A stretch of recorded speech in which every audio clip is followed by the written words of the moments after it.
Ba ba ba ba. Dun dun do do do do. Ba ba ba ba ba. Dun dun do do do. Ba ba ba ba ba ba ba. We're going to record late because it was Christmas. And now here's Coach Crendor. Do do do do do. We're recording this like a day before it goes out because it's almost Christmas, past post Christmas, New Year's Eve, and something. Invicta, how much eggnog did you have to drink? I'm freaking tired. I'm absolutely exhausted All today. right. Dude, actually, that's a good question. Do you guys, when you're eggnog drinkers, are you rum eggnoggers? Well, No. the only time I ever drank eggnog was alcoholic eggnog, so I don't think I would want to drink normal eggnog. Dude, see, for me, I love eggnog, but I can't do alcoholic eggnog because I'm already slightly lactose intolerant, and putting alcohol in milk is just a bad idea to me. Well, fun story, drinking eggnog is how I had my gallbladder incident trigger. Oh! So I have a bad tie-in with eggnog now. That's, honestly fair. Yeah. Did you guys remember the or hear about the dude who like almost died because he was like, I'm gonna chug a carton of eggnog, and Yeah, it, like, don't do that. bubbled into his lungs. What? What? Yeah, this was like I don't know, maybe 3 or 4 years ago. It was like it was some sort of challenge that these friends like put each other through, and the challenge was to like one of the challenges was to chug an entire carton of eggnog, which it specifically like says don't do that. So the guy I'd did it imagine anyway. Your brain would say don't do that, but Well, yeah, of course. But like, so the guy did it anyway, and like he drank so much that it got in. Some of it went down like the wrong pipe, and Right. actually started to foam and bubble in the guy's lungs. And he almost died. Jesus. Yeah. Jamie, go ahead and pull up that article. You find a video of that. Jeez. Yeah. Well, just a reminder that anything in excess is a mistake. that's very true. Yeah. Very true. Just don't do it. Even vitamins, even vital vitamins. Too many of Yeah, those, dude. and you're gonna be. That one kid ate like a whole thing of gummy vitamins, almost died. Yeah. You yeah, get poisoned. Yeah. Well, he mistook him as candy though. It was like a 6-year-old. What an idiot. Yeah. So, welcome to the Dumbass Medical kid. Christmas podcast. Today, we'll be discussing the various ins and outs of medical issues. Look, I've done a lot of research on medicine, and I think I know a lot more than doctors. And look, vaccines have arsenic in them. I mean, come on. My favorite's when I go to the doctor and I'll be like, so I looked this thing up online, and they're like, oh, God. Yeah, right. And I'm like, oh. Like, I Googled my problem and it said I should go to the hospital, but I don't really think I should. Dude, Is like Google legit. wrong? The last time that I went into a doctor, actually, I had a nasal infection. Or I assume I had a nasal infection. Because the thing is, I looked it up. I spent a very long time without going into the doctor, because as soon as I walked through that door, it cost me $300. So I looked it up online, and I was like, I think I have a nasal infection. I go into the doctor, and I go, hey, doc, I think I have a nasal infection. And he goes, yeah, that's probably what you have. Here, I'll write you his prescription for some antibiotics. And it's like, mother, I just paid you $300, and I did find out on Google, you son of a bitch. You ever thought about becoming a doctor, Rob? Yeah. I should. I've got Google, right? Exactly. I mean, how hard could it be? All right, Yeah. so we're going to talk about football now. Because All right. it's almost been 5 minutes. So what's up, everybody? Hopefully y'all had a good Christmas holiday. Whatever you got. Happy holidays. Happy holidays. Also, very strong singing there, Rob. I wanted to compliment you. That was Invicta singing. That was me, but okay. I mean, the like, oh, it's like opera-esque. So the Texans and the Buccaneers played on Saturday. That was the first game we saw. And Dude, it was closer than I thought it would be. I don't even remember like what happened. All I know is that the Buccaneers apparently had a chance to win but didn't, and Yes. something about the refs. And Well, It's let me amazing remind that you what happened. Yeah. Jameis threw 4 interceptions. yep, and on the first play of the game, coach, pick 6. I Yep. remember that much. There you go. Now it's all coming back. It's all rushing back. But don't worry, he's the league leader in yards. Whee! I was already saying this. He's gonna in 2 years, he's gonna throw for 60 touchdowns, 60 interceptions, and 6,000 yards or something. You know it's gonna happen. I hope he gets trampled by a moose. That'd be the best way for him to go. It really is amazing that the score in this game is 23-20 in a game where one of the QBs threw 4 fucking interceptions. Yeah. How does that happen?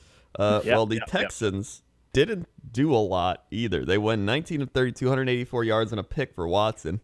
Their leading rusher was also Watson at 37 yards. Carlos Hyde had 27. So they had no run game. And just, it almost looked like the Buccaneers were going to win it. And that's not good for a team that's going into the playoffs, in week 16 here. Houston. Playoff. So, Dude, the freaking Bill O'Brien, he feels like, and now, granted, I'm not a Bears fan, but, from the outside in, I always thought it was a very strange decision to get rid of Lovie Smith. yeah, I think it was. Bill O'Brien feels like a Lovie Smith to me, where the team wins with him, but they're not going to win. Do you know what I mean? It's just it feels like they're missing that piece, and it feels like he's that piece. Yeah. It's he's like the Jeff Fisher. He'll get Yeah, you to a little bit. 8-8. He's a little better than Jeff Fisher, He's better than Jeff Fisher for sure. Yeah, Jeff Fisher gets you 8-8. Bill O'Brien gets you 10 wins, and then you lose in the first round. Yeah, that's doubly ironic because Lovie Smith coached the Tampa Bay Buccaneers briefly. Oh yeah, that's right. Yeah. But yeah, I mean, not looking too good for Houston going into the playoffs now. They got to play Tennessee next week. I think they were just satisfied with clinching their 4th title in 5 years, and then they are just done. I was surprised at how bad Deshaun Watson was. I thought the Buccaneers have one of the worst secondaries in the entire league, and I'm surprised that Houston did not just light them up. The Houston O-line is still really bad. Yeah, that's going to be their biggest flaw going into the playoffs here. Is they can't protect Watson, so he's got to run around, and then you don't know what's going to happen. I mean, they're locked in the playoffs, right?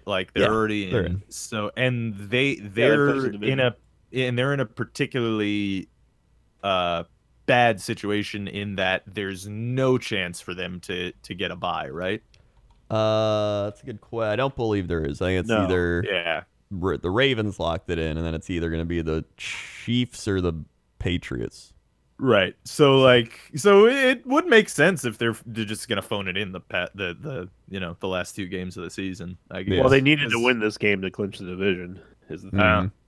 Yeah, they needed this one, so they have clinched the division officially, but at what cost? I guess you still get to go to the playoffs. So then we had the Bills Patriots. Man, actually, a great game. It was a pretty good game. And again, the Bills came up just short, as the Buffalo Bills typically have done. But it was pretty close. Yeah, the thing is, they've been competitive. They're competitive against the Patriots twice now. They're competitive against the Ravens. They can compete with a lot of these teams. It's the NFL equivalent of here's your gold star for trying. You were competitive against these teams. The Patriots, they've won 11 straight AFC East titles. 11 straight. That's absolutely insane. Yeah. It is pretty insane. And now they play sorry, the Dolphins. Rob.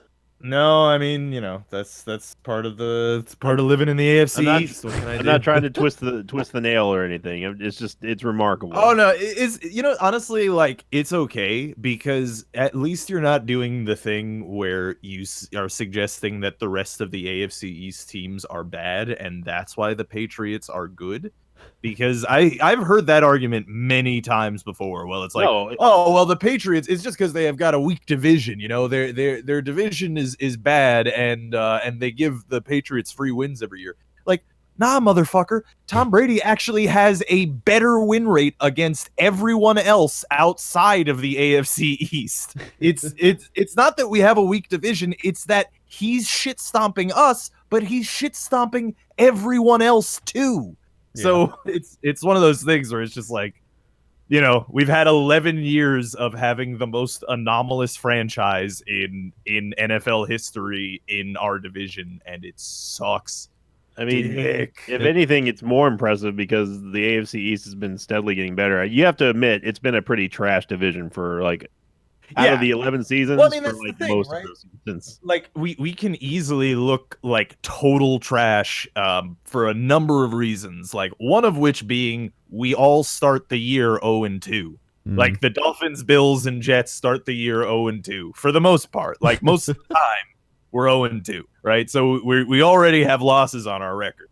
Yep. And then on top of that, for the past several years, the Jets, the Bills, and the Dolphins have all specifically been building teams to try to counter Tom Brady and Bill Belichick.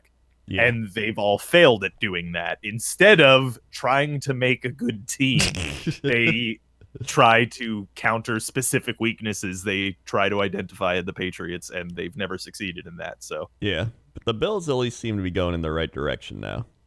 Yeah. So that's positive. Josh Allen, 13 of 26, 200 yards, 2 TDs. I mean, not bad. He's got some accuracy issues, but you know, he gets the job done when he has to. Ran for 43 yards. Yep, he really is like a Cam Newton in the making. It really feels like that to me. Yeah, and the crazy part here is that the Patriots actually did pretty decent against the Bills' defense. So they had 271 yards and a touchdown for Brady, 26 of 33. Michelle had 96 yards on the ground. Burke had 77 yards off, Michelle had 21 downs. carries, too. They were working him hard against that real tough defense. That's actually surprising that they went that path by going like full running attack on him on that. That's interesting. And it worked, too. Yeah. Well, actually, didn't that happen with the Jets earlier this year, right? Like, didn't we shit on was it the Bills? I think we shit on somebody with running when they were like the top run defense. Huh. Yeah, that was last year. It might be last year. Who knows? I don't remember what happened last week, so expected me to remember what happened in a Jets game this season. Not gonna happen.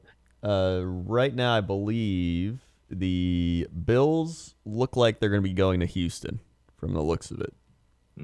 So that'd be the wild card round. Would be Bills at Texans. And that's a pretty good game, honestly. Yeah, that'll be an interesting matchup for sure. I think the Bills are it's going to be a walk in the park for them. Houston does not convince me, especially after watching them play against the Bucs. At least on the highlights, anyway. I'm pretty skeptical, but I think Watson can carry him. Honestly, I would not be surprised to see the Bills go as far as the championship game. Mm-hmm. Not because I think that they're like super crazy good or anything, but because they have an extremely good defense, and they will certainly have the best one going into the playoffs. Yeah. So and that can take you far in that tournament, I think. Yeah, but there's been there's been a couple of times this season where the Bills have still looked like the Bills of ye old classic Bills. Yeah, well, that's why I said conference championship, because they would be very much like the Jets, where our great defense will take us to the conference championship, and then our offense will shit the bed. But all things considered, I do think that the Bills are probably they're definitely in the discussion of like the top like 3 AFC teams, along with the Patriots and the Ravens. Yeah, they can definitely compete with anybody there. Yeah.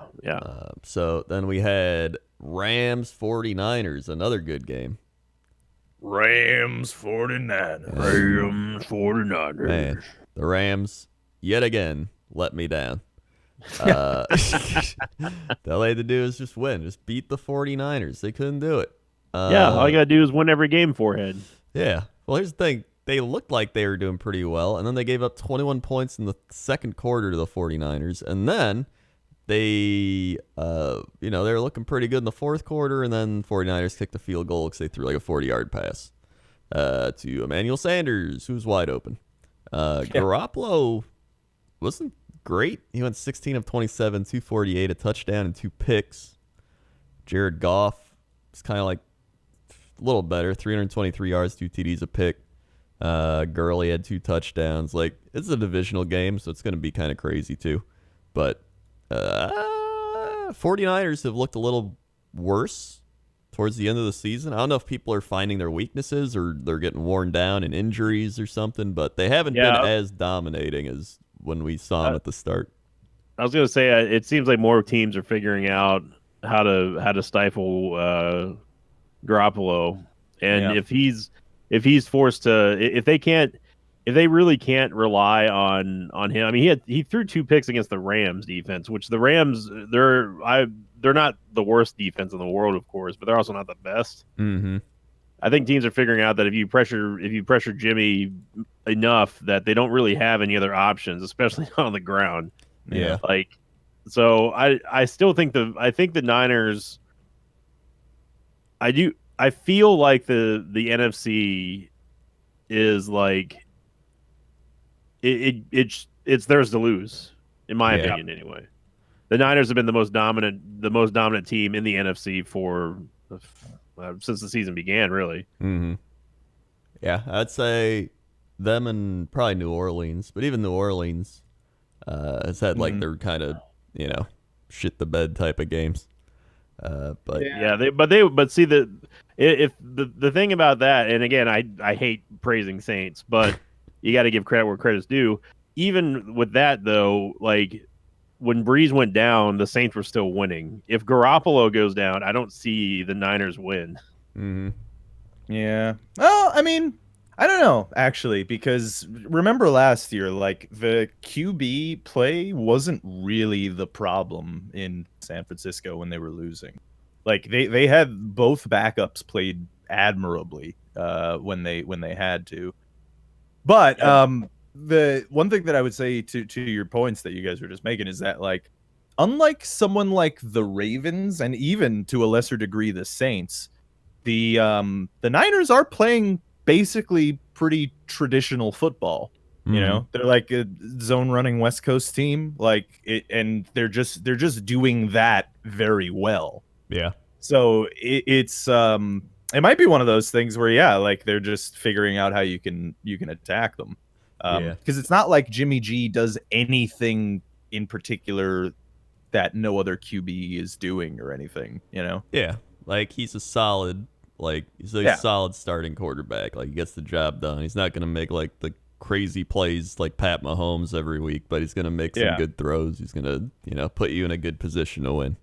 Mm-hmm. What's interesting about the Niners, though, as I'm looking at the stats right now, is that they have the highest scoring offense in the NFC, and they have the second or third. No, they have the second best defense.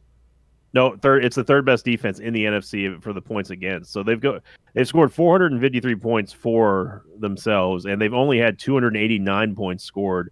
Their defense is bested only by the Bears, which is not that surprising. But the Vikings defense also has less points against them, but they just don't score as many points as the Niners do. I didn't realize that the Niners had 453 points for. That's pretty remarkable considering. That is really high, yeah. Yeah. Yeah, well, I mean, that's the other thing too, is that like defenses have been evolving over the past 10 years, but like where it seems to be headed right now is that defenses, at least for the past like 2 or 3 years, aren't really focusing on yard preventing anymore. Because that was always the thing, right? Like that was always the philosophy, is like prevent the yardage. Mm-hmm. But like now defenses obviously still have that as a fundamental goal, but they're designing plays in order to maximize the amount of turnovers. Yeah.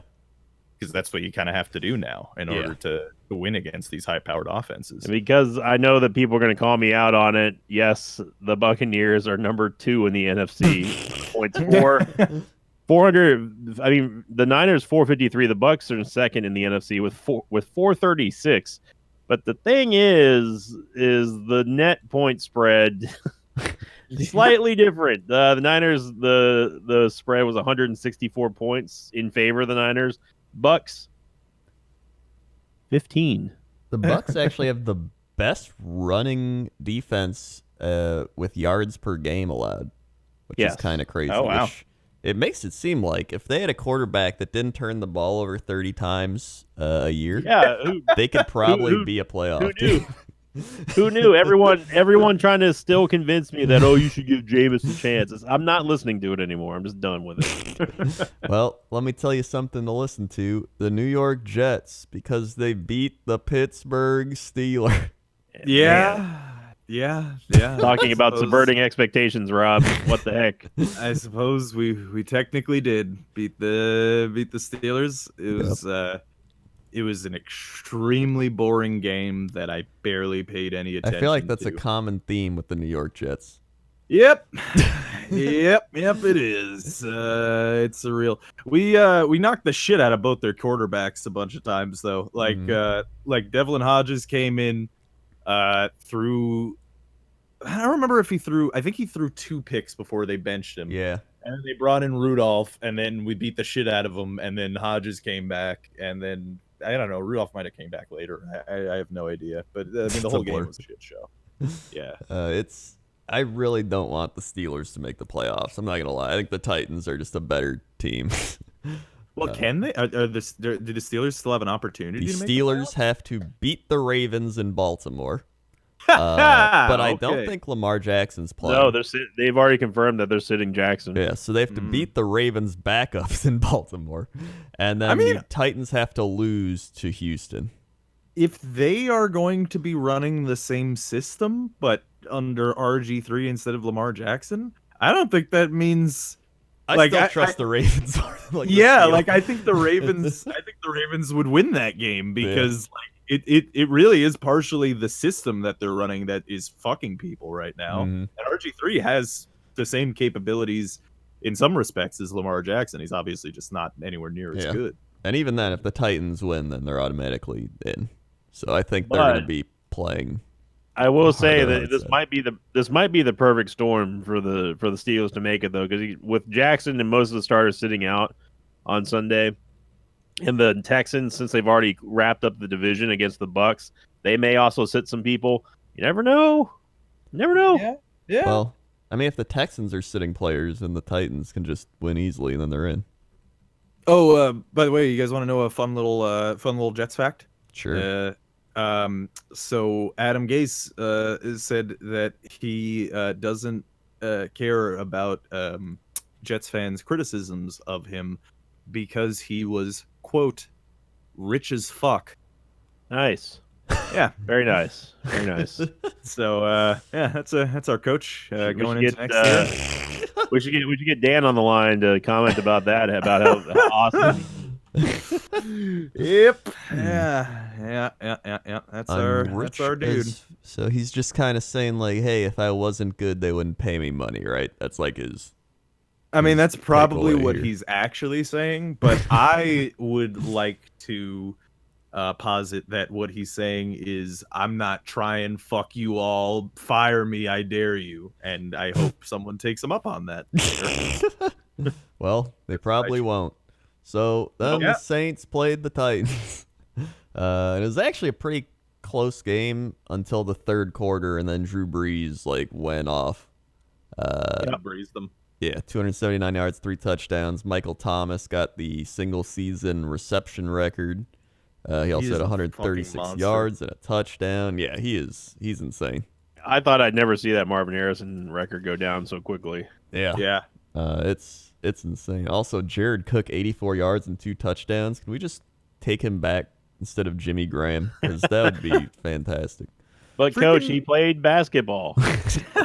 In this loss, Ryan Tannehill threw for 272 yards and 3 touchdowns, too, by the way. It's actually insane. I think Derrick Henry might have not played because he isn't registering. Oh yeah, no, he's not on the. Yeah, I guess he was out. Derrick Henry, yeah, he was out, and now he's ready to go for Week 17. So that could be pretty important because he kind of feels like their entire offensive system, averaging like over 100 yards a game, and he's got 1,300 yards, 13 touchdowns on the year, averaging 5 yards a carry. I gotta say, I'm really happy for Ryan Tannehill, to be honest with you. Yeah, he's actually, doing well. He's got a chance to win games and be a quarterback. Like, I mean, dude, like, I check like every week, but like, his fucking record on the year, 2,500 yards, 20 touchdowns to only 6 interceptions. Mm-hmm. His QB rating is 116.5. His completion percentage on the year is 70.7. Like, it's not even that he's doing good. He's doing really, really fucking good. Like, he's doing great. Mm-hmm. I'd take him on my team. Yeah. Down. Yeah, he's legit. 2,500 yards, 20 TDs, 6 picks. Like, that's insane numbers. Yeah, like if you project that over 16 games, I'm sure he would actually have like a pretty fucking good stat line for the year. Yeah, like he'd be in the Pro Bowl probably. Yep. Yeah. That's 9 games started. So I think he's going to come out. I think the Titans are going to do a statement game and just beat up the Texans and get to the playoffs. I feel like they have the capability to do it, and they're going to do it. Dude, by the way, side note though. Mm-hmm. This offseason, yep, Mariota, that's going to be an interesting whole that's thing. right. Could go to the Buccaneers. Yeah, I was going to say, that seems like it might be the prime target, to be honest with you. I mean, Bears might pick him up. Who knows? Yeah, I would take, like, I saw like a dead coyote on the way back from stuff yesterday, and just, dude, slap a Bucs jersey on him, call him quarterback. I'd be happy. Hey, what about Panthers? Yeah, could be. Go to the Panthers. You don't know. Speaking of the Panthers, they lost 38-6 to the Colts. And how? And Brissett threw 119 yards, 14 of 27, and they still won 38-6. And I love that McCaffrey set an NFL record, because of course he did. Most receptions by a running back in one season. He had 109 receptions as a running back. A running back. Yeah. Dude, I didn't know that they played Will Greer. Oh Lord, that must have been. It was. Yeah, man, it was a shit show. No. Yeah, 3 interceptions. Jesus. Yeah. So just a little flashback to the draft episodes. Yeah. What I said about this guy is that he is, in my opinion, Will Greer is like a natural football player. Like he is made to be a quarterback. Oh, I remember. However, he's fucking terrible at all the things that you need to do to be a good quarterback. But he clearly has the passion and ability to do these things. It's just like his footwork is bad, his mechanics are bad, like his throwing, like all of those things need to be fixed. So yeah, I had no illusions that he would come into this year and playing a game he would just get shit on. I'm surprised he didn't get shit on harder, to be honest with you. Seriously, but at least he's like starting now. He's starting to get some experience. I honestly, like I said, I actually think that he has natural abilities that would make him an extremely excellent quarterback if he gets the proper training. Yeah, I agree with that. I think he's gonna need some time. Apparently, he's gonna start next week, so we'll see some more of him. But he's probably at least a year or two away from doing anything substantial. And unfortunately, if they're playing him, that means they might be starting him next year, which is pretty much like, nail in the coffin. And another big thing this game, the Colts had 2 punt returns for touchdowns. Wow. Naheem Hines had 195 yards and 2 touchdowns on 3 punt returns. Oh my God. Wow. Wait, it was the same guy did it? Yeah, same guy. Jesus Christ. Yeah, that is wow. So they had 3 interceptions. 3 giant punt returns, 2 for touchdowns. One was probably pretty close. And then they also had 3 rushing touchdowns. So Jesus. that's why Jacoby Brissett throwing for 119 yards and nothing explains why they had 38 points. Fluky game. A lot of teams are gonna be watching the game tape on the formation for those punt returns. That's pretty wild. And in the end, the game didn't matter. So then we move on to the Dolphins-Bengals, another game that didn't matter. But here's the big thing here. Andy Dalton, 33 of 56, 4 touchdowns, nearly 400 yards. Yeah. But Ryan Fitzpatrick, 419 yards, 31 of 52, 4 touchdowns, and a pick, outdueling the Dalton. That is hilarious. This is definitely the most games I've seen him play in like 3 seasons. So yeah. Fitzmagic is on. It even went to overtime, and that's how the Dolphins won this one. Yeah. So man, and coach didn't pick him on Pick'ems last week. So good job, Coach. Yep. Although Coach is now still in 3rd place. I am still in 3rd place, but I'm only like a game or 2 behind. Yeah. You're 2 games in 3rd place, and you're 5 games out of 1st. Coach. But I did have a good record this week too. You did. I don't remember what it was. You did. I'll put that right here on the fridge, right next to the. At least you tried reward here. I'm getting there. So really, the loser of this game is the Dolphins for not tanking their draft positioning, and sucks for them. So then we had the Ravens beating the Browns. Bear locked the Browns for some reason. Lamar Jackson. I locked the Ravens, so thank you, Bear. Lamar Jackson ran for 103. He also threw for 238 and 3 touchdowns. Yeah. So a little bit different than the previous game they played. He's kind of good. Yeah, he's kind of good. Baker threw for 192, 2 touchdowns, a pick. I feel like some of those were garbage time. But might be, yeah. They just kind of got shut down. Nick Chubb only 45 yards. Kareem Hunt, 8 yards. Landry, leading receiver, 74 yards. Not great. Man, I'm so excited to see these Ravens in the playoffs, though. Because I don't know what's gonna happen. Like, what I want to say that no one will be able to figure them out, but is the playoffs? I don't know. I could definitely even see them doing like a one and done or something. Like their team is so weird and unique that I have no idea what's going to happen with them. I'm just glad they're not in the NFC because I'd be worried. Yeah. Yeah, they would have an express ticket to the Super Bowl. I mean, really, when we're talking about the NFC, I think it's the Niners to lose. I think the AFC is absolutely the Ravens to lose at this point. Yeah, no, definitely. They're without a doubt the best team in the NFL. Yeah, and I don't see who is going to be able to stop them, like, at all. Yeah, maybe the Patriots, but even then, my faith in the Patriots have been shaky in the last couple of weeks. I think the Chiefs have a shot just because of Mahomes. Yeah, and their defense isn't bad. Like they got Terrell Suggs now. Like they're pretty solid. Yeah, but still, like it's still the thing of like, okay, but what can you even do with your defense? You can either shut down like his passing or his running. And he's shown that if you shut one down, he'll just beat you with the other one. Yeah. And if you shut neither down, then he'll beat you with both, like he did to the Browns. Yeah. We can't comment on this game without talking about Baker reverting to old Baker about responding to the boos and everything. Yes, where he gave everyone the middle finger.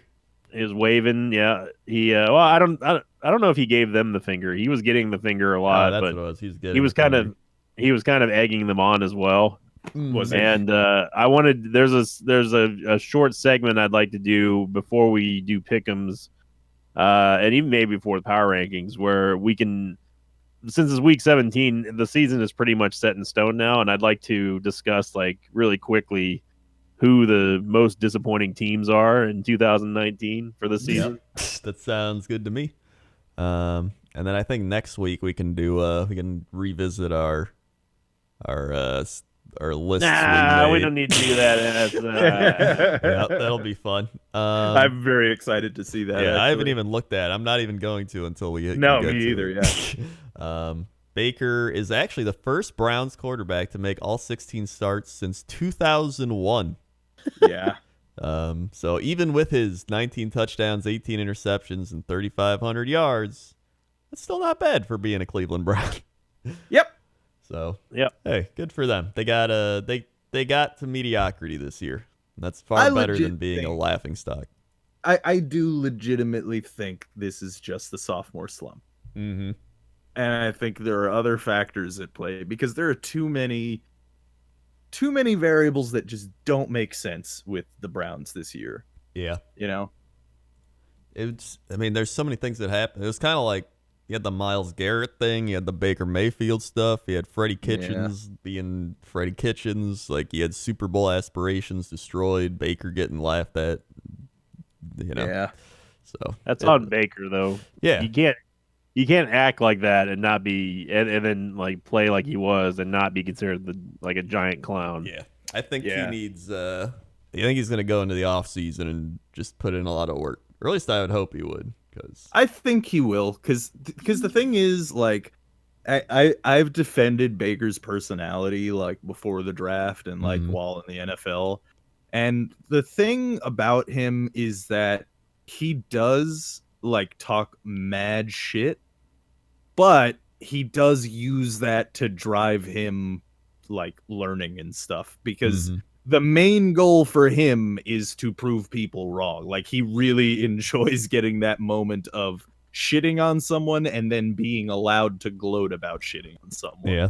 You know, it's kind of like, the Aaron Rodgers thing, like how he fell in the draft and he's just like, yeah, right. No, exactly. Like that's so I still think it's fine. Although that said, I've defended his personality before, but this year, was it this? I think it was this year in the offseason, he started pulling a Jalen Ramsey and he started like picking out players to shit on, and I'm not cool with that. That was his preseason.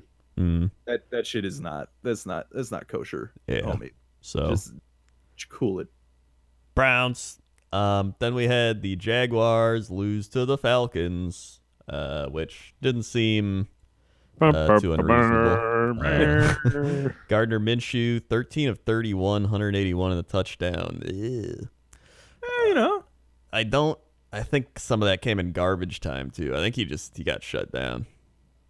Rob was the only one brave enough to pick the Jaguars though. Julio Jones, 166 yards on 10 catches.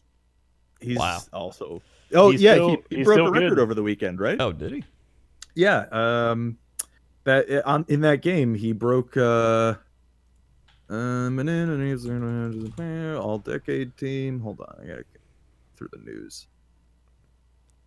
What do you have? He's already got 1,300 yards and 6 touchdowns on the season. I mean, on a team not making the playoffs. The thing is, for like a non-playoff team, the Falcons have they've come on and at the end of the season here. I know you got to go at 5, Coach. So I'm just letting you know. Yeah.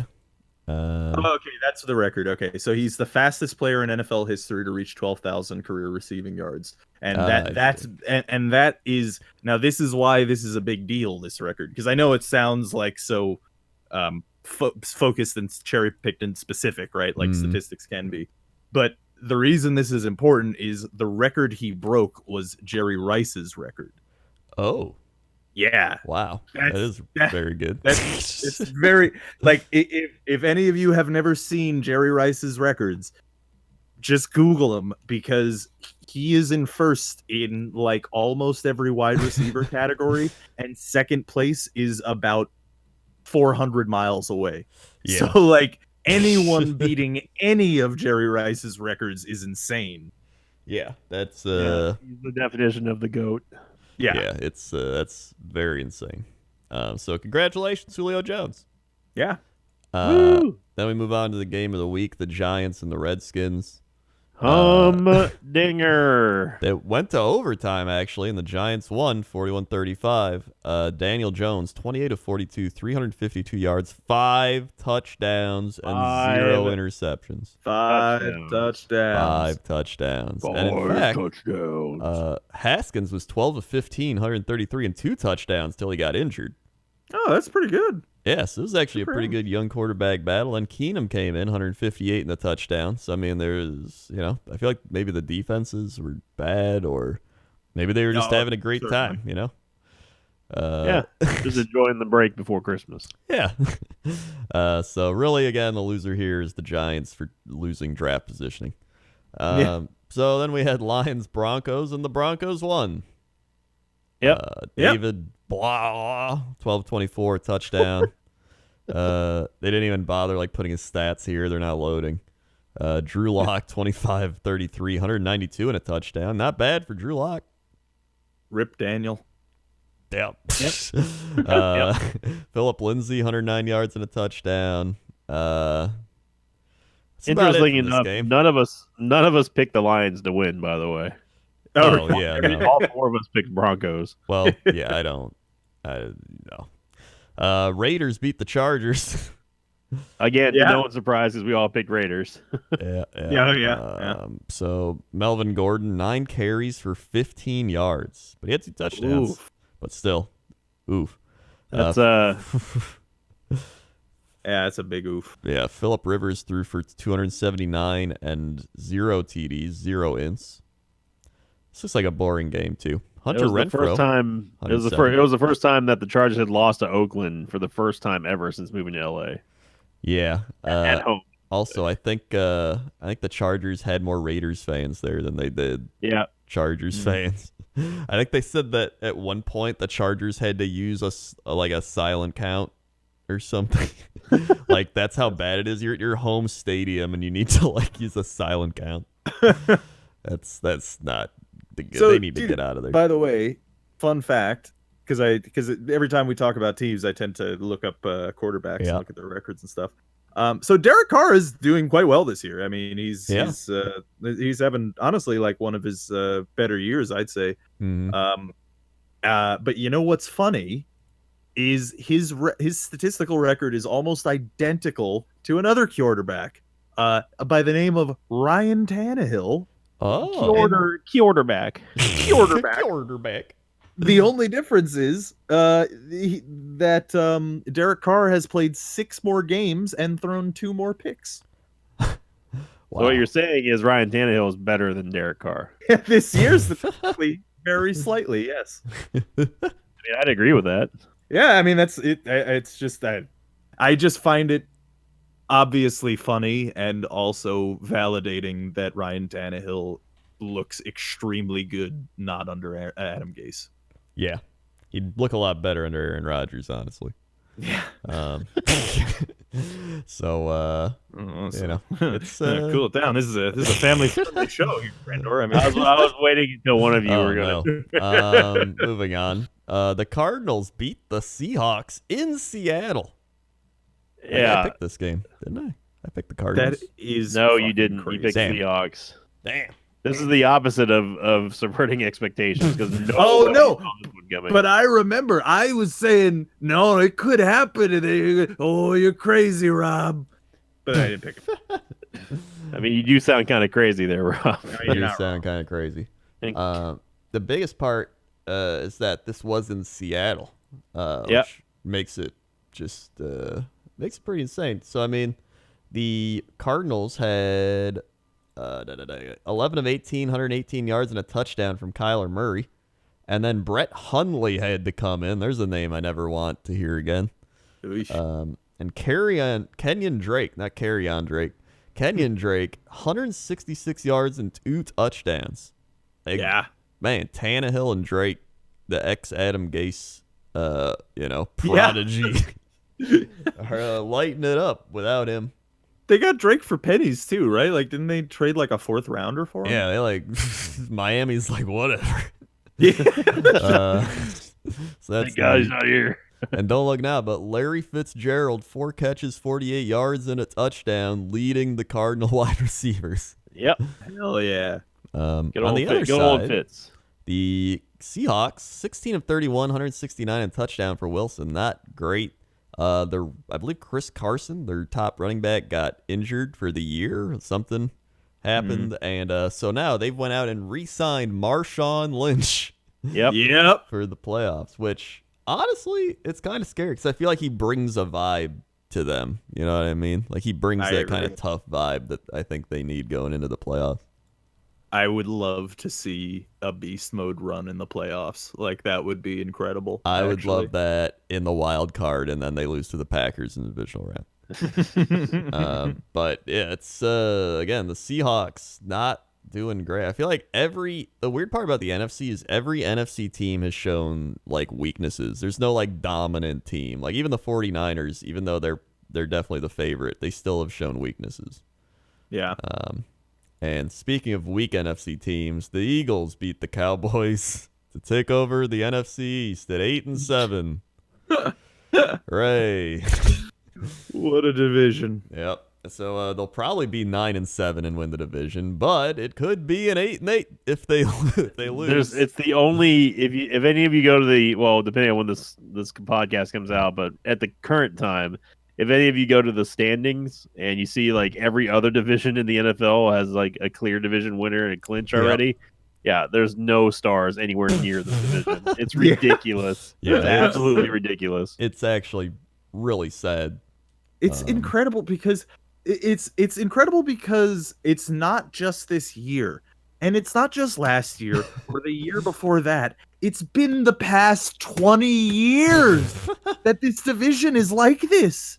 Like, what the hell goes on in the NFC East, honestly? Like, I have no idea. Like, reminder that the Rams would probably win this division if they were in it right now. The Bears would probably win it. The Buccaneers would probably have a chance at winning this division. That's how bad this division is. Like, they're 7-8. They would be tied with the Cowboys, and they'd probably beat the Cowboys, honestly. It is just the most cursed. Yeah, I don't know, man. But either way, the Cowboys lost. Carson Wentz beat them, throwing 31 of 40, 319 yards and a touchdown. Miles Keeping Sanders. At least one touchdown a game streak going, too. Yep. Again, they just threw to Dallas Goedert, tight end. They threw to Miles Sanders, the running back. Greg Ward Jr., the leading wide receiver target, was J.J. Arcega-Whiteside, or however you say his name, with 2 catches for 39 yards. That's their leading wide receiver target. That's, man, the Eagles. And then the Cowboys, Dak Prescott, 25 of 44 for 265. That's it. Ezekiel Elliott ran for 47 yards on 13 carries. And I don't think either of these teams will be going to the Super Bowl. If I'm a betting man, I'm not betting on either of the NFC East battlers here. That's a bold prediction, Coach. I'm looking in to see what the hell's happening with the Cowboys too. Yeah. And since week 10, Amari Cooper has not been as explosive and electric for them as he had been. Well, he's been riding the bench a lot. That was the controversy with this game amongst Cowboys fans, was that he was on the bench for the crucial game, like deciding factor, 4th down. Yeah, and they benched him, who was easily the leading receiver.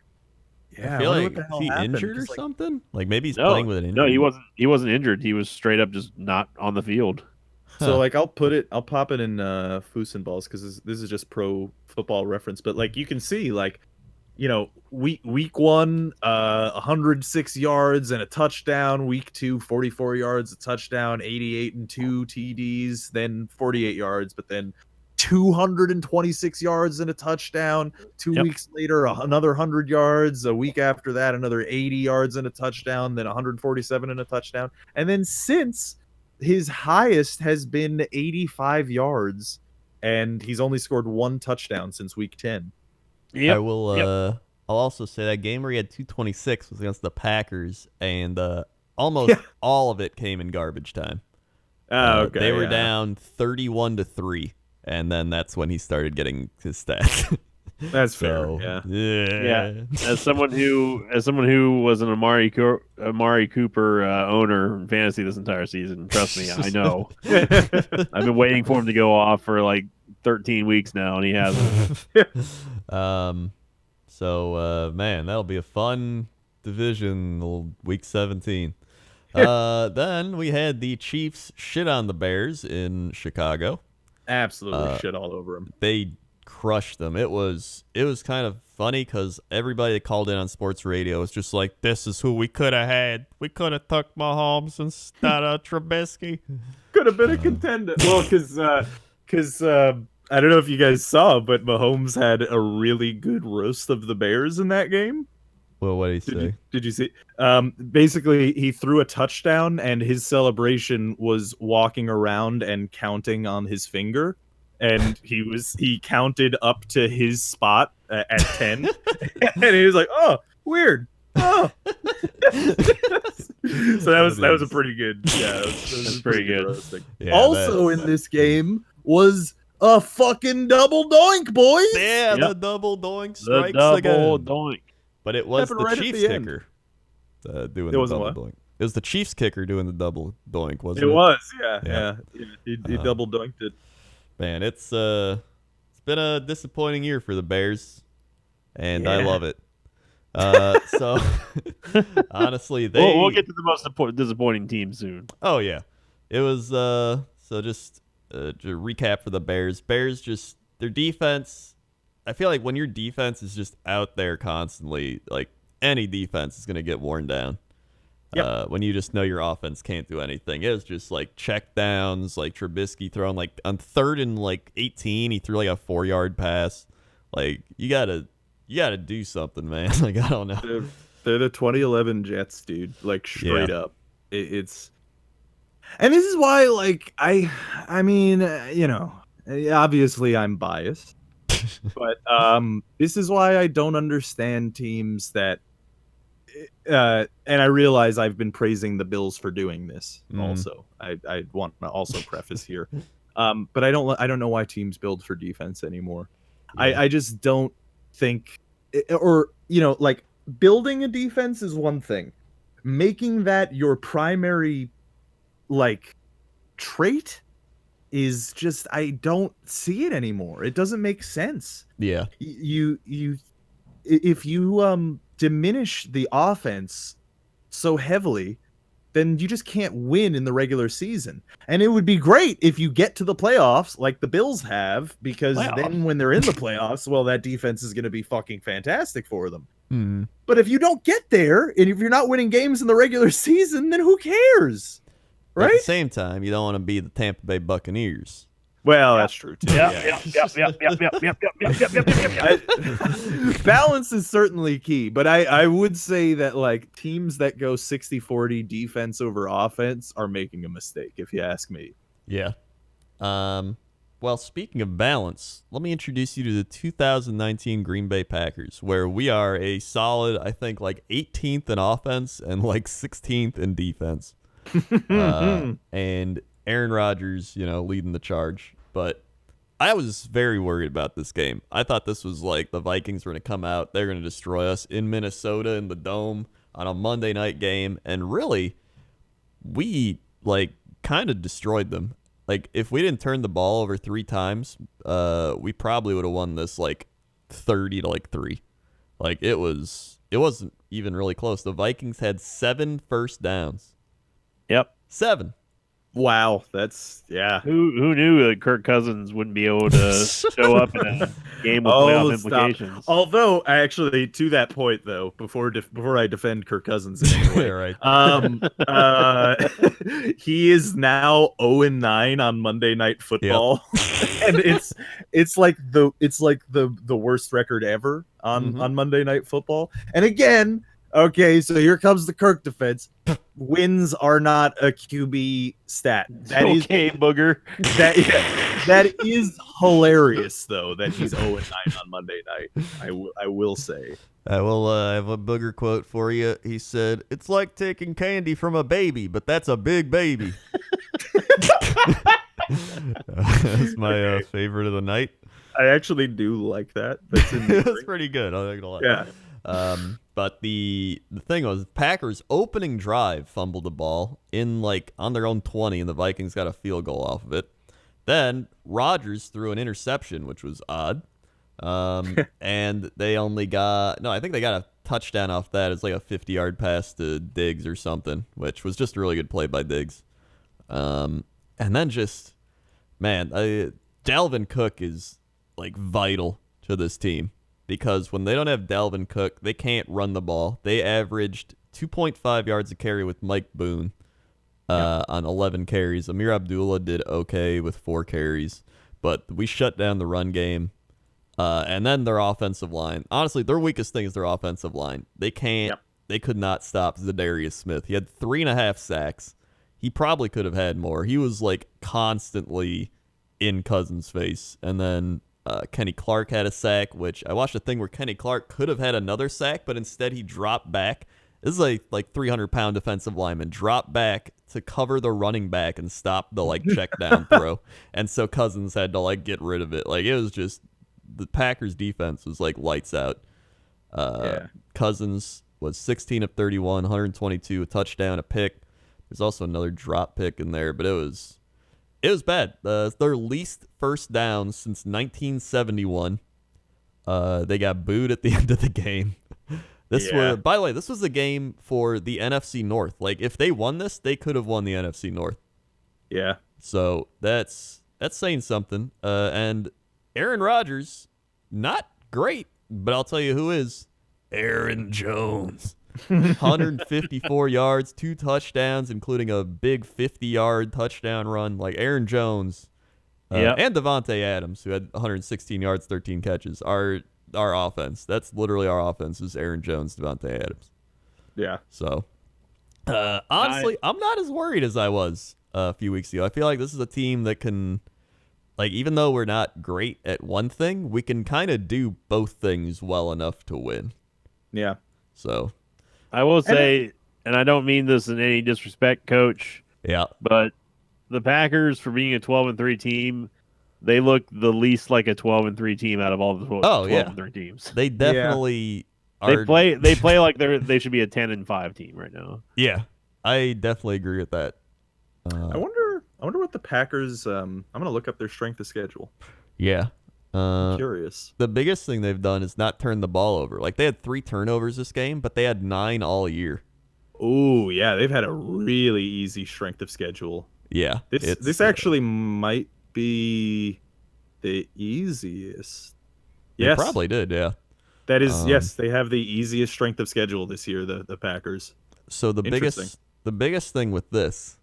All right, now this might sound insane, but if the Seahawks beat the 49ers and the Packers beat the shitty beat-up Lions, the Green Bay Packers will be the 1 seed in the NFC. Wow. That means that's ridiculous. They will get a bye week and play every game in Lambeau. So there is a scenario where you can still get the bye week then.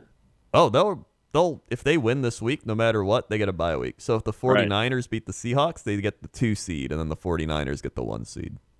Right. So the only way they don't is if they lose to the Lions, and then they would play a wild card home game to the Minnesota Vikings, which I don't want to play the Vikings again. So I would hope we could beat the shitty Lions. It's Kirk Cousins in the playoffs at home. I don't want to play 3 games. I don't trust them to win that many.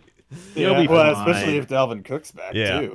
I want the bye week, and then I want a home game, and then we can, we don't have to play the 49ers until it would be like the championship game, and then if we lose, I'll be like, we got farther than I thought we'd get, and then I'd have a good time. But there's also the possibility, maybe the Packers, we get the second, even if we get the 1st seed, then we could play oh my God, that's the dream, is if we get the 1 seed or something, we play the Eagles or the Vikings again. In the 2nd round, I wouldn't mind that. If we could avoid the Saints somehow. That's the problem with the 2 seed, is if we get the 2 seed and then the Saints are the 3 seed and they beat the Vikings in round 1, which will probably happen, we would play the Saints in Green Bay, and I really don't want to play against Drew Brees. Although it could be snowing and shit. You never know what happens in those. But But with the weather to be- outside, it's going to be like 80. So Yeah, that's true. Yeah. I don't know. To be discussing a season after the season must be nice. Yeah, it is pretty fun, Rob honestly. and I know nothing about that. It's been a long time. I was but a boy when the last time I saw the playoffs with my team. Man, yeah, it's been 2 years for me. It's been a long time. That's So super. right now, the playoff picture. All right, I've kind of taken the playoff machine and predicted all these wins. So I would assume playoffs. I would assume the Patriots will beat the Dolphins. The Bills would beat the Jets. However, I don't know. But I'm just gonna assume. I think the Titans will win. The Ravens. Like I did all this. So right now, with my predictions, it would be Baltimore gets the 1 seed, Patriots get the 2 seed, Titans go to Kansas City in round 1, and Buffalo goes to Houston in round 1. And then the 49ers or the Packers get the 1 seed, depending on Seattle. So we'll say the 49ers beat the Seahawks, all right? So it'll be the 49er 1 seed, Packers 2 seed, Vikings go to Minnesota, and then Seattle would go to Philadelphia if the Eagles beat the Giants. So the loser of this NFC West game essentially gets to go to Philadelphia or Dallas, which is almost like a win in itself. God damn it! Our win took us to the 10th spot. Oh yeah, how's the Tankathon rankings going? Oh, it's bad. we're at 10 now. It's Bengals, Redskins, Lions, Giants, Dolphins, Jags, Chargers, Panthers, Cards, and then us. Because we're actually 6 and 9. Nice. I want to mention that that out of all of us here, I have the longest postseason drought out of any of us. It's 12. It's been 12 damn years. Well, But unless the we Jets, yeah. the Jets have it's 9 for the Jets and 17 for the Browns. Man, Yeah. that's rough. And we had a Lions fan on here. How long has it been for the Lions, too? It's not been that long. It's been 3 years.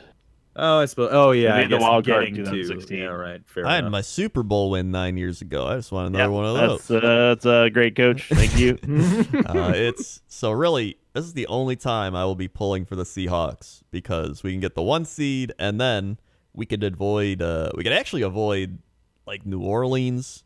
However, we'd have to play against San Francisco. Oh, we have to play against some strong team at some point. So whatever. But either way, let's kick it over to the NFL Power Rankings. Thank you, Coach Crendor. Week 17, the final power rankings of this season. Coach, if you can believe it, we're already here. And it's been a rocky season. We've had some laughs, we've had some cries, we've had some doinks and dinks. We've and had some Antonio doinks. Brown tweets. Antonio Brown tweets all over talking about those white women, Coach. Now, top 5 of the NFL Power Rankings, NFL.com, starting with Robert. Yes, sir. I will go with the Ravens. Yep. Coach. 49ers. Yep. Robert. I will go with the Saints. Yep. Coach. Yeah. I'm gonna go with the New England Patriots. Yep. And Robert for the dunk. I'll I'll give you a hint. It has not changed. Oh wait, is it did we say the Niners already? Yeah. You said the Niners, I think. No, I didn't say I that. did. One of you did. Chiefs. That is correct. The top 5 of the last power rankings of the season. Ravens 1, Saints 2. Neither of them moved. The Niners actually moved up to 3, taking the number 3 spot from the Patriots. Or no, from the Seahawks. And then the Chiefs at 4 and Patriots at 5. Now, speaking of the Seahawks, they are tied for the fattest doink of this week. Oh, wow. Coach Crendor. Yeah. Name the other team who has fallen just as many spots as the Seattle Seahawks with the fattest doink. I'll give you a hint, Coach, because this one is a little bit tricky, but I have a feeling that you can get it. Okay. This team is in the AFC, and they're long gone out of the running for a long time now. Name that team. I'm gonna go with The I said if I said NFC, I meant AFC. I think I said AFC. No, you said AFC. Okay. Chargers? That is correct, Whoa. Coach Krendor. Oh, Getting shit. the baddest doink dunk. The Chargers slipping all the way to 25th, falling from the 21st spot, getting vaulted by this week's thinnest dink. Now, well, technically it's not the thinnest dink, but it's close enough, so I'm just going to call it that. Yeah. Technically, the thinnest dink was the Giants moving up at 4, but that's not fun. Robert. Yes, sir. I want to say this one's for you. All right. Now, I'm gonna spoil the thinnest dink because I think it's obvious. But the thinnest dink, besides if we're just skipping the Giants right now, went to your New York Jets, Rob. The Jets have moved up 3 spots, being the highest that they've been this entire season. Really? Can you name the spot the Jets have moved up 3 places to nestle themselves in and embed and feed like the starving ticks that they are? Oh boy. Well, I'd say we're at rank. I'll give you a hint. I'll give you a hint just to help you out a little bit more on this one because it's a little bit tough. The Jets have actually passed one team that has a better record than they do for this spot. Wow. Okay. Gosh. Then I don't that know. That team is the Las Vegas Raiders. Well, we did beat them, funnily enough. Yeah. I guess. I don't know. I'll say 22. That is absolutely correct. Whoa, The Jets have actually gotten from 25 to 22nd, vaulting over the Raiders and the Cardinals and the Chargers again, tumbling down 4 spots. Now, Coach Krendor, this one's for you. Yep.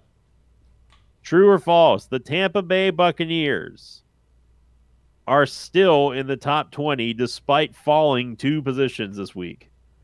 True. That is correct. Ooh. The Buccaneers sitting at the 18th spot despite dropping. The Falcons, who are 6-9, are still above. They actually took the spot from the Buccaneers, and it was the Bears getting leapt over by both teams who didn't move anywhere at the 17th spot. And finally, guys, here we go. The one you've been waiting for because Bear's not here. Robert, true or false? The Dallas Cowboys are still in the top 15 of the NFL Power Rankings, NFL.com Power Rankings at 7 and 8. Oh boy. My contempt for the NFL makes me want to say that they are still in the top 15. Is that your final answer? Well, I'm going to be honest, that trips me up a little bit when you say it that way, but you know what? Yes. That is absolutely correct. The Dallas Cowboys still are in the top 15, rounding out the way that they do at the 14th spot at 7 and 8. Notable teams that the Cowboys are actually ranked above: the 8-7 Rams, the 6-9 Falcons, 7-8 Bears, 7-8 Buccaneers, 7-8 Colts, and everyone else. So good job to the Cowboys, keeping that top 15 spot, Coach. And you'll get them next week. Probably not, because actually, I guess they could be in the playoff power rankings, but we'll get back to that later on in 3 days after this video goes up and this week is over. That we will. Back up to Coach and Rob in the booth. Da-da-da, da-da-da. Thank you very much. So again, in just a few days here, we'll be knowing who's picking first, second, third, where the Jets are picking in the draft. The playoff situations, whole bunch of fun. I am excited. To know what our draft position is. It could be 16th. It could be 6th. We don't know. So we'll find out. Either way, it's time for the most disappointing team of 2019. Pick'ems. Oh wait, yeah, that's right. Okay. I even said what we were doing, and you're like, pick 'em. Oh yeah, I remember now. Okay, go ahead. I propose that we pick one team that is the most disappointing in our minds, and with the caveat being that we are not allowed to pick our own teams, because I know everyone's expecting me to say the Bucks. Yeah, well, I will start by saying that by far and away the most disappointing team for me is the Browns this season, for me anyway. Yeah. And you're allowed to pick the same person's team or the same team as someone else as well. I think that with the way that it was partially our doing of making them seem so hype as well, for sure, but there was a reason to be excited as a Browns fan, as a temporary Browns fan. And especially after what they did, you have to remember the Browns were smoking people in the preseason. We were like, oh man, this is going to be awesome. And then they come out and they beat the Ravens. It's like, dude, the Browns are legit. And then they weren't. Yeah. Yeah. Yeah, that's definitely one of the most disappointing teams. I think we all had them going to the playoffs, right? I'm pretty sure we did. Probably, I'm pretty sure every single one of us did, yeah. And some of us, I'm not going to say who, it may or may not have been me, said that they would almost certainly win the division, if not at least get a guaranteed wild card spot. I haven't seen our playoff predictions yet, so to be honest though, like all things considered, they're 6-9. They potentially could go 7-9 on the year. That's really good for the Browns. Yeah. If we're being realistic about what our expectations probably should have been. Well, they were sky high, but again, we had all the reason to be excited is the thing. Yeah.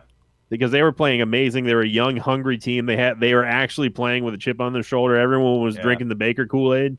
I mean, there was no bigger disappointment, especially with how the way that last season ended, and we were all getting hyped up through the preseason. Yeah. The Browns are easily my most disappointing team of 2019. Rob, how about you? Would you pick the New York Jets as your most disappointing? You're not allowed to. I'm not. Besides being not allowed to, but I really should be because they definitely are. If I'm not picking the Jets, I'm gonna be honest. I'm gonna pick the Colts. Oh, I think the Colts because, and it's not entirely their fault either because, because I mean, remember last year. The Colts were a team that made the playoffs, had a shitload of money and draft picks going into the next year. So their team was not talented really, and still made the playoffs. And I think everyone expected them to make a lot of moves in the offseason and go for a shot. But what happened was, they didn't make a lot of moves in the offseason, and then Andrew Luck retired. So it really and I think Brissett, the brisket he put out an admirable effort, but it was not enough. Yeah. And I fully actually expected coming into this year before Andrew Luck retired that the Colts were probably going to be a playoff team for the next several years. Yeah. It's pretty hard to recover when your starting quarterback, who's been there forever and has the system down, just up and out retires. Yeah, it's rough. That is, and that feels like an eternity away from where we are right now, time wise. It really we were 16 weeks ago at this point, right? Yeah, that's like it's unbelievable how fast the season went. I mean, like all the Antonio Browns, all the AB stuff, it still feels like that's like ancient history by now, and it's like it happened like just a couple of months ago. Yeah, like what was it, August? Probably like 4 months ago. Yeah. If that, man. I was looking through all these teams, so I was thinking, I was like, the Jaguars are disappointing, but at the same time, because we were like, oh, Nick Foles might carry them, their defense, but then again, they're the Jaguars, so it wasn't that crazy.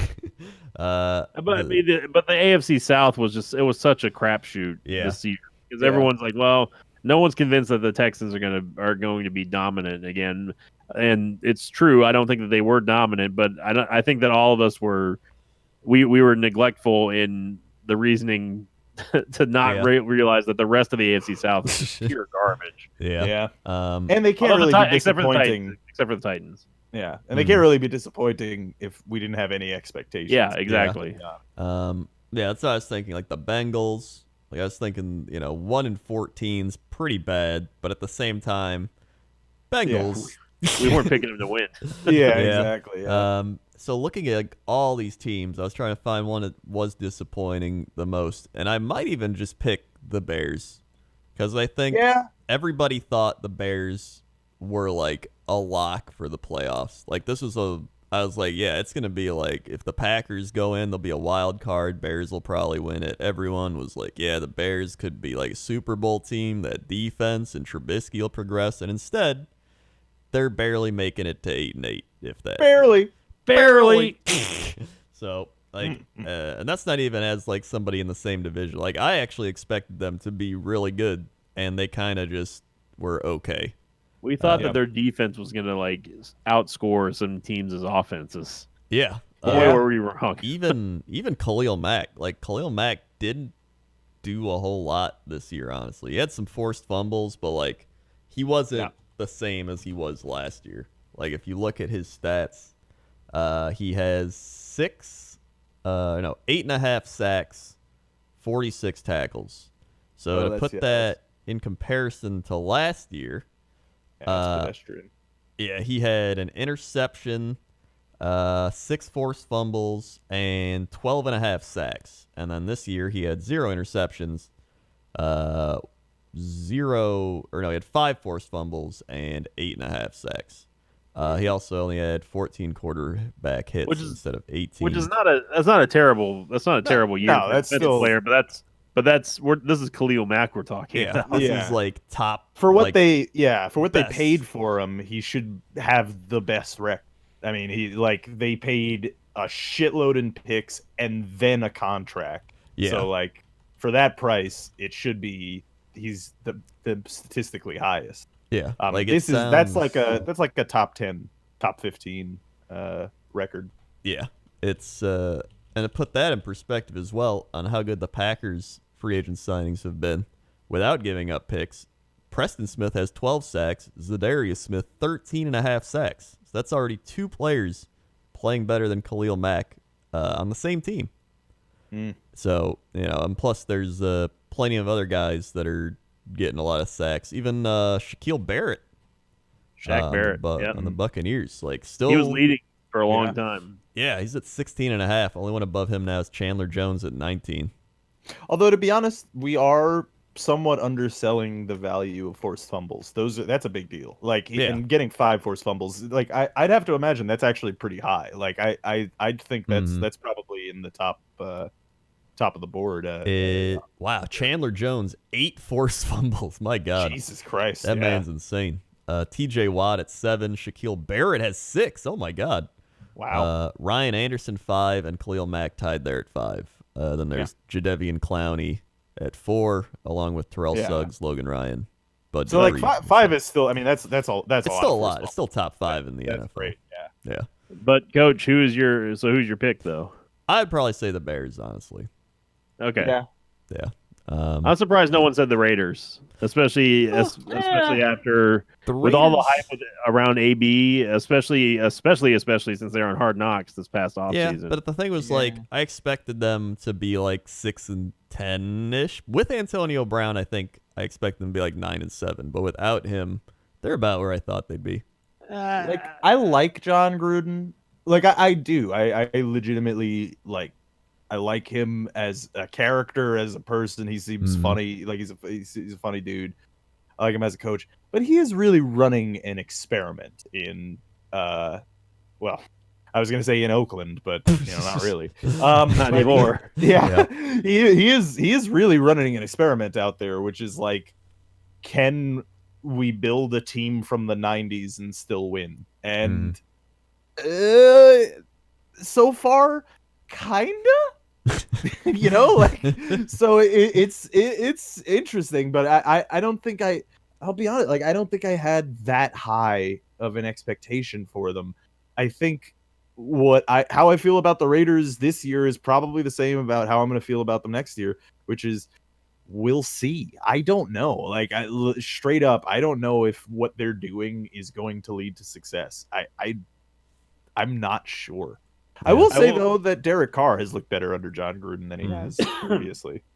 Yeah, I will say I disagree with Coach saying that they're 9-17 with AB, because you got to remember how many, like, the point spread, the difference between Oakland winning and losing was so minute, especially over the last like 6 games for the Raiders, that with AB, I think it's, my fair estimation is that they're at least an 11-5 team, if not a 12-4 team with AB.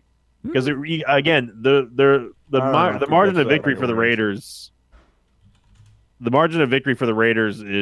is really, really tiny for against some decent teams too as well. Yeah, well, I think coming out of the preseason, the Raiders were definitely flying high, but despite everything that happened, especially with AB, I think that they performed admirably. Yeah, and they're definitely a disappointment, but I can't really fault them all that much. I think that they're a better.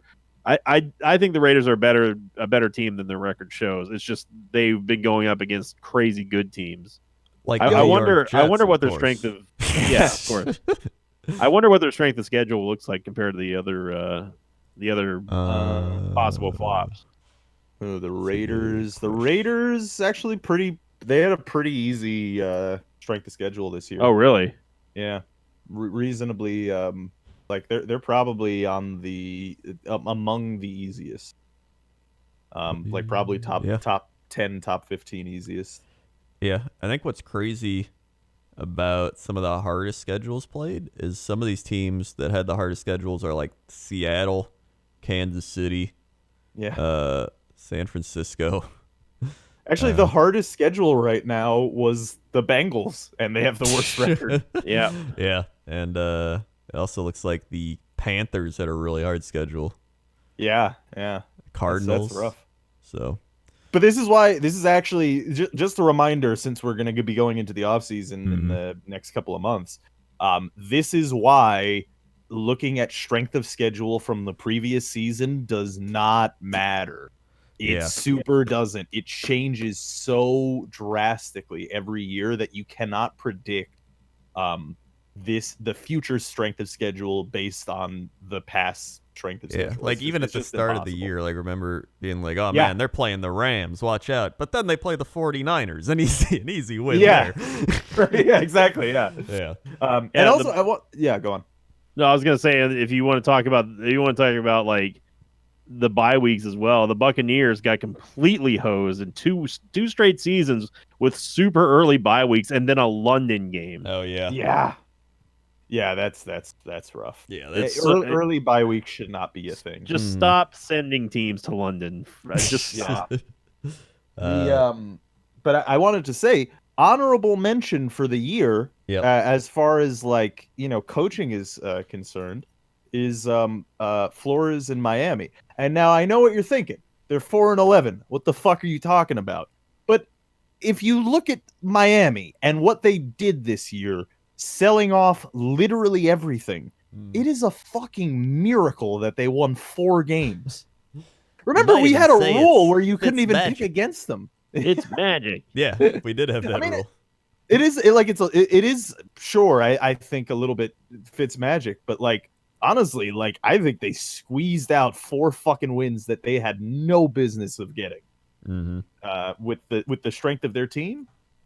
Oh yeah, I mean, it's like we said. We had a rule you couldn't even pick against them because that's how bad they were, and the fact that now they're picking like 5th is actually pretty insane.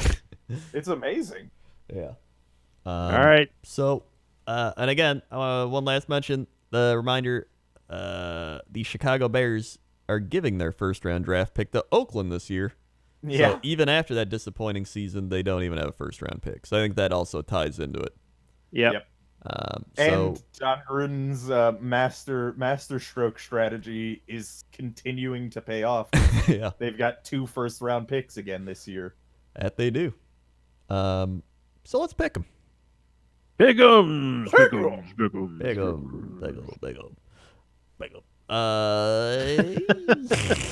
right. First game, Packers-Lions. I will be locking in the Packers. Oh, first game lock. Yep. Coach My Krendor. lord. Well, I don't see them losing against the Lions, especially with how beat up they are. Yeah.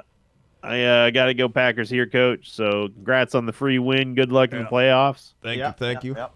Uh, Enjoy. And I hope I don't have to watch them for 2 weeks after this one. Yep. The Jets and the Bills. Gonna take the Bills on this one. Yeah, I'm gonna Gonna take be- the Bills.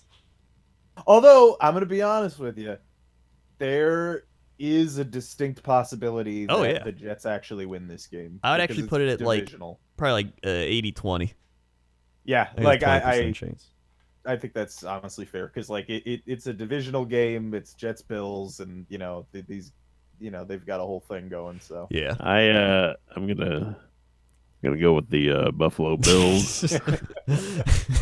Sorry, Rob. Dolphins, Patriots, New England. gonna go ahead and lock in the Patriots. You on can't this lock one. against the Dolphins, We're Rob. still having the rule. Yeah, I mean we gotta honor it. All right. Yeah, I'm taking the Patriots. Yeah. Yeah, I'll take the Patriots. Okay. Bears, Vikings. Vikings. Yeah. Yep. Well, after last week, I don't even. Yeah, I'm gonna take the Kirk Vikings. Cousins, he's not going to be able to get it out of his head. It's going to be haunting him in his dreams. 0-9, 0-9, 0-9. Then again, you know what? Oh, here we go. Yeah, hey, look, this is my pick'em's year to lose, so you guys better start picking against like whatever I'm picking if you want to catch up. Honestly, if they don't got Dalvin Cook this game, I think I'm gonna say the Chicago Bears. And I gotta catch up, so I'm taking the Bears. Then we got Yeah, I'll be taking the Vikings on that. okay, Chargers, Chiefs. I will take the Chiefs. I in will this also game. take the Chiefs in this game. I shall select the Kansas City Chiefs to win this football game. Game of the week. Browns, Bengals. Browns. Let's go Browns, boys. I'm Man, going to I really- take the I really- Cincinnati Bengals. Yeah. Oh, come on. They're playing competitively. They're 1-15. The Browns are the Browns. The Browns They're are the 6-9. Yeah. I'm Man. taking the Bengals. All I right.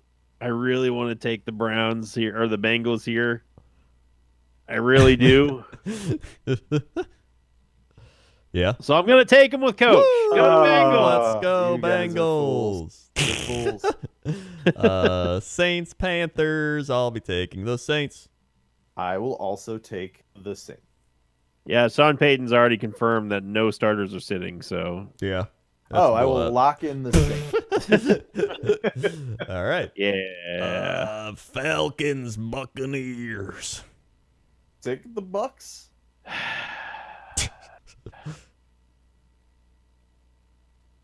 I just Yeah. can I pass? You can call a tie. Can't call a tie. I will take the Tampa Bay Buccaneers. Tell you what, I'm gonna go with the Atlanta Falcons. Whoa! Yeah, I mean they're playing pretty well. Yeah, they've been. And it's the Bucks. And it's the Bucks. Yeah. Jameis will probably throw some pick sixes in there. You think? 100% will. Yeah. Colts, Jaguars for the battle of last in the AFC. Jameis South. is an indiscriminate passer. He doesn't care who he passes to, whether it be the Tampa Bay Buccaneers or the other team. He'll pass to anyone. It's true. Whoever's open. Did you I'll take- please tell me that you guys saw? I don't mean to derail here, but please tell me you saw that Reddit thread that I posted Oh yeah, I saw. from The Simpsons. Get ready, everybody.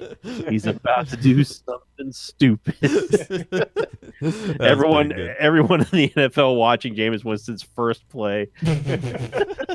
I laughed for about 10 minutes after I looked at that because it's so perfect. So Colts, Jaguars. Jaguars. I'm gonna go Colts. Yeah, it's a toss-up game. Yeah. Yeah, I don't know, man. Yeah, it's kind of Yeah, coin flip. coin flip it. I'm gonna go with the Jags. All All right. right.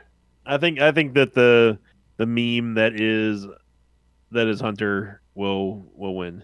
meme And by that is Hunter, I mean Hunter. Gardner. Yeah, there you go. Yeah. Eagles Giants. Yeah, this is I hate this week, by the way. This is the worst week to be in the lead Yeah. for pick'ems because it's such a toss up. I'm gonna flip Yeah. Eagles. Okay. It would This- be very NFC East for the Giants to spoil the Eagles. Uh, I'm going to take the Eagles. Okay. I think they're probably going to win. Yeah. I can't justify picking the Giants here, so I gotta go Eagles. All right. Cardinals Rams. Oof. Yeah. Man. If you gave us this matchup at the beginning of the season, this was going to be Yeah. an insta lock for everybody. But now, after what they did to Seattle, oh, Yeah. are the Rams officially like? Yeah, are they're they out of already? They're already out of it, Yeah. just totally. Yep. Man, Yeah, I'm going to take the Cards here. That was my gut. My gut's been treating me well the past couple of weeks on Pick'ems. I'm going with the Cards. yeah. I mean, I think I'm gonna take the Cardinals. All right.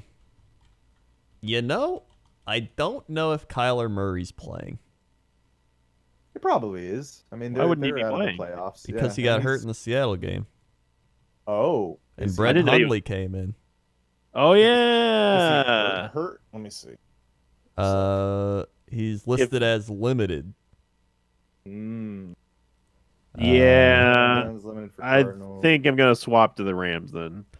Yeah, if I think I'm Murray's gonna go if Rams. Murray's not if he's not playing Yeah, and if he's Yeah, they considered might. day to day or limited, yeah. especially in a they're not- meaningless game. Exactly right. Like if he's Yeah. limited, they're just gonna be like, just don't play. Yeah. Yeah, so I'll take the Rams on that one. Yeah. Yeah. Rams. You know what? I'll stick with the Cardinals. Fuck Was it, that, why not? was that Bear? Was that Bear? Yeah, go with the Cardinals. Ravens, Steelers. Raven, obviously. Yeah, I'm gonna go Ravens. Even the Yes. backups on the Ravens, I trust more than the Steelers. I think Yes. so too. Yeah. Titans, Texans. You talking about a trap game right here, boys. Yeah. I think the Titans want this one to go to the playoffs, so I'm gonna take them. I'm taking the Titans too. Yeah. I can't I cannot I don't trust the Texans. I really don't. I don't They either. almost lost to the Bucks. Yeah. I gotta go Titans on that. Yep. Raiders, Broncos. Broncos. I'm gonna go with the Raiders. I was also gonna say Raiders. We'll The, see. Oh. the Broncos have been playing pretty Yeah. surprising the last couple of games here. Yeah. Yeah. And I don't Chucky, well, I still have to pick the Raiders because I don't think that Gruden is gonna want to finish at 7-9. All right. He wants to end at 8-8, so I'm gonna stick with Raiders. All right. Mm. Redskins, Cowboys. Fucking- Honestly, I could see the Cowboys losing this game. You know what? I'm actually flipping a coin for this one. Hold on. All right. I'm taking the Cowboys. Heads So. Redskins, tails Cowboys. Going Redskins.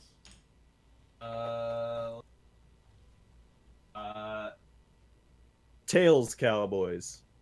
Ooh. We got Cowboys. Hey. Hey-o. Well, I will be the lone winner in this game.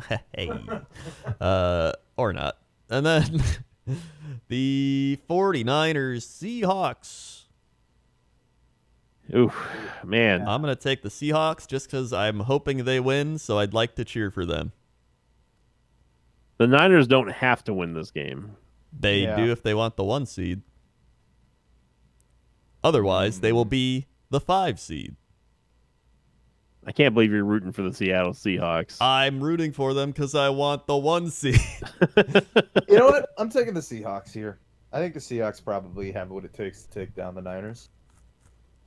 It's such a toss-up, man. It really Yeah. is. Yeah. Seattle has to win. They have to win for what? What are they playing for? They're The playing division. for the. Winner of Yeah, this takes the division. Yeah, I've got to take the Seahawks All right. at home. I think that's the Beast mode's back. Hey, by the way, I wanted to mention now that we're done with pick'ems for this week. Yeah. We need a lock. I need a lock. Rob, who'd you lock? Saints, right? Who did I? Saints. Yeah, I locked it. I shall lock the.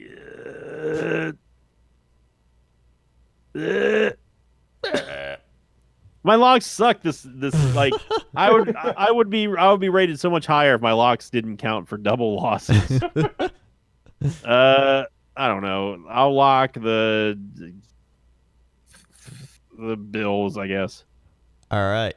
There it is. How's that for a sure lock there? Those of you. I locked the I Steelers against the Jets, and that went great.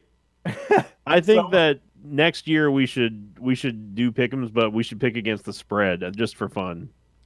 Mm. We'll assess all this in the off season.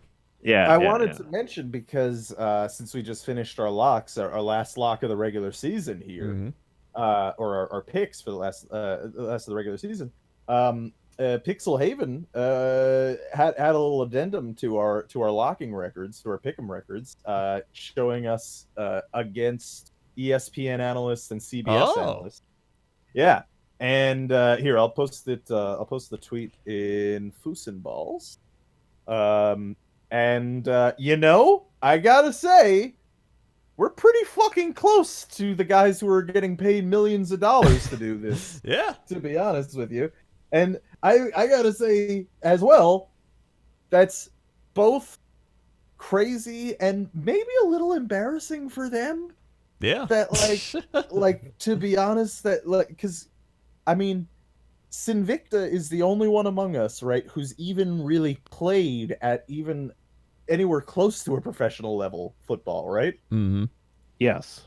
Like I have never even played on a team that had helmets or gear or anything at all. Yeah, like I played the closest I did was like playing on recess playgrounds and shit. Yeah, to clarify, I played up through high school, and then that was it. I never played in college. I just want to make sure. Yeah. But like and that's with us with our locks and stuff too. So I wonder what that I mean, I'm at a 61 I'm at 61.1% win ratio there. But if losses didn't count for double, I would be interested to see what my actual win percentage would be, because I think I've had 3 locks win this entire season, which is absolutely ridiculous, by the way. But I bet that I would be beating most of them. And Rob's at 60%. Coach is almost at 60%. Yeah. If we toss Bears record aside, our average would be definitely a lot better than CBS. Yeah, I mean, to put it into perspective, like our total average for 3 guys in a bear pick'em records is 58%. We're right 58% of the time. Yeah. For comparison, CBS is right. Okay, fine. I actually have to round up. So we're right 59% of the time. CBS is right 61% of the time. So that's not that far off.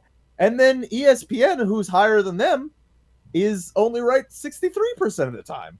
And the 3 of us are better than Jason LaCanfora and Pete Prisco, who are like big NFL writers on CBS stuff. I think he does the power rankings.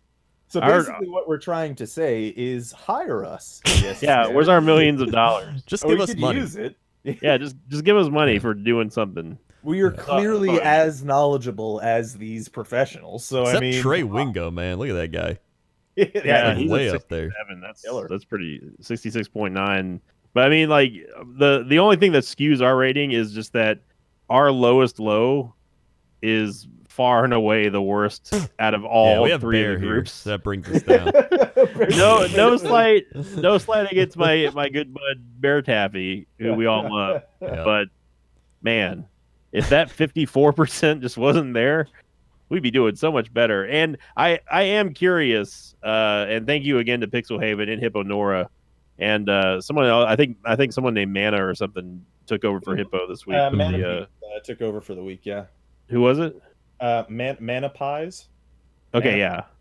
So thank those three for doing the awesome job with the stats and for listening to the feedback with the graphics and stuff. It's been much improved over the last couple of weeks.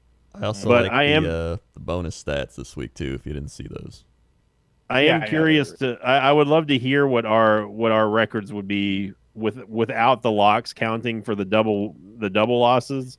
Yeah, might be a fun. I would be very curious to hear what that is. Yeah, that'd be interesting. I don't even know if they pick every game too. All those analysts, right? Sometimes they only pick like 5 games or something. I'm pretty sure they don't.